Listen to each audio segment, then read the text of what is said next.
2009, la société Runic Games sortait sur PC un hack and slash nommé Torchlight. Jouable uniquement en solo, le jeu avait néanmoins ravi les joueurs par sa qualité. Cela n'était pas surprenant, l'équipe de Runic étant composée d'anciens membres de Flagship Studio et de Blizzard, avec notamment Max Schaeffer, un des créateurs du premier Diablo. When we started Runic Games, one of our main goals was to put out a game quickly and get something on the shelves and get the company stable with a good revenue source. And so we decided to make a single-player RPG, which was a questionable decision in some people's minds, but it turns out that there is still a market for single-player RPGs, and it was a great success. Every review for Torchlight 1 said, this is a great game, except it needs multiplayer. And then we did the Xbox version, and every review said this is a great game, except it needs multiplayer.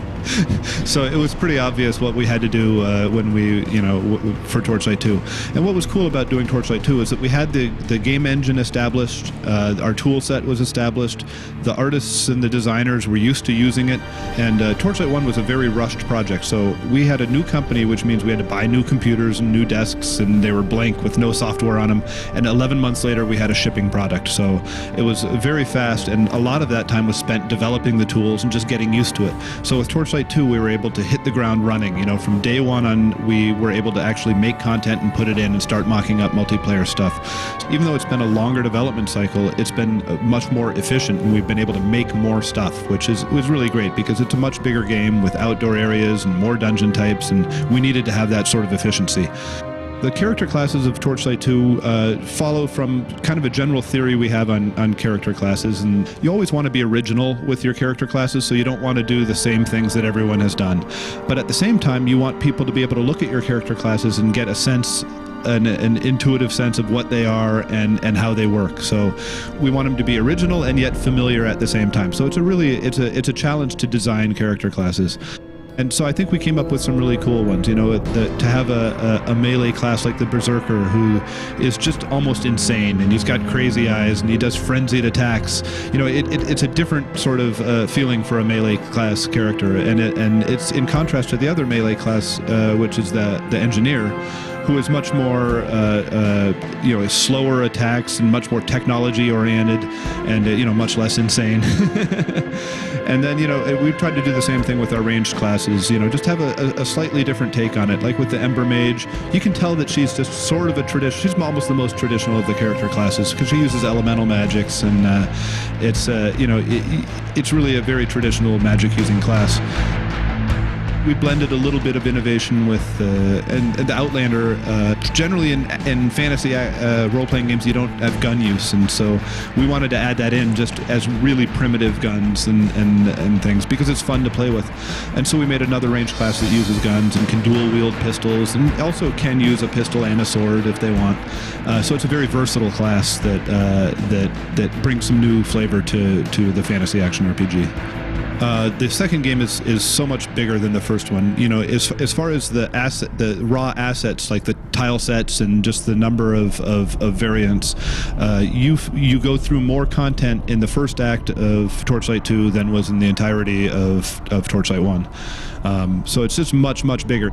Every time we make a new game, we do the random layouts differently. I think with Diablo 1, for example, it was really like a maze algorithm, and we had wall pieces and floor pieces, and it would generate a level. But what we found, there was always variance, but it made sort of generic and characterless areas. Now we make rooms out of larger chunks, and they're they're larger than the screen size, and those are the building blocks, the fundamental building blocks that make up a level. So we'd string together a bunch of those, and they have rules for like where the exits and entrances have to come into that block. But within those big blocks, there's additional randomness. So you can place things in those rooms that have only a 50% chance of being there, for example. So, and then we do the monsters on top of that in a separate pass, and the loot is computed on the fly also. So there's many layers of randomness.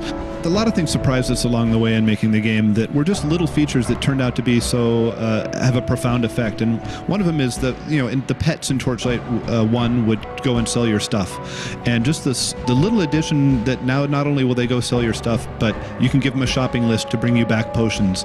It completes that function of the pet where you can really keep playing and let the pet go deal with your commerce. It's a very small thing, but once you use it a few times, you realize that now you can never go back to not having it. Torchlight 2 arrive dans un contexte plutôt chargé en hack and slash. Diablo 3 est sorti cette année et d'autres jeux comme Pass of Exile sont en développement. People have asked us a lot about releasing near where Diablo 3 is and worrying that we'll just be lost in the noise. I know that I bought Diablo 3 and I'm playing it. I think a lot of action RPG fans will buy and enjoy both, so we really don't worry about our proximity to that. And frankly, there's always something coming out. One of the things we've learned is there's many ways to make a successful game. There's no one particular formula. When you're making an action RPG, you're confronted with a lot of decisions to make. You have to make the intelligent decisions for what your game is. And our main competition is Diablo 3. While the games look similar on a superficial level, we've taken a lot of different decisions than they have. So whereas they wanted to create this economy that was very secure, that had meaning to the economy where you can trade items, we kind of took a different approach and said, players want to be able to play offline. They want to bring their single players into the multiplayer games and have that sort of flexibility too. So we're going to go the opposite way and say that we're going to have sort of an open architecture. We're going to encourage people to mod the game and come up with variations and new twists on what we've done. And so we're going to release our development tools, the very same tools we use to make the game. We're going to release in total to the public and see what kind of cool things they can make. I think both are very valid paths, and to be honest, as a gamer, I like having both of those options available. Alors même que les fans de hack and slash sont scotchés sur Diablo 3, les possibilités offertes par Torchlight 2 leur font attendre le jeu avec impatience. Il ne manque plus qu'une date de sortie, que l'on dit être pour la fin de l'été. The message I have for the people out there waiting is, be patient with us. We're notoriously bad at release dates, and as soon as we know when we're going to finish, we will let you know.